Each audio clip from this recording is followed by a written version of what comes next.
This is the Lone Crater YouTube. We hope this video helps. You start by confirming your Ubuntu release and installing required tools.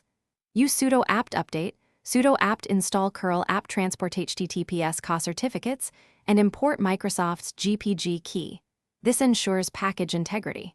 Once done, add the VSCode repository to your sources list and run sudo apt update again so apt sees the code package.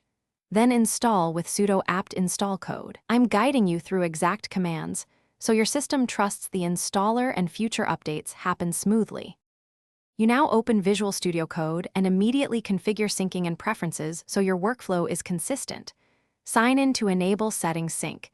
This keeps themes, key bindings, and extensions aligned.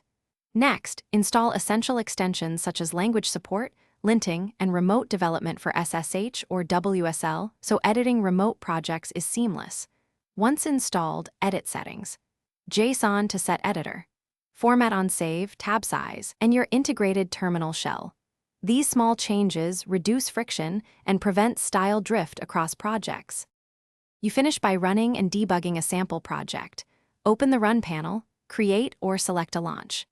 JSON tailored to Node, Python, or C++, and hit Start to verify breakpoints. Make Integrated Terminal your primary build and Git interface with Control+ for quick cycles.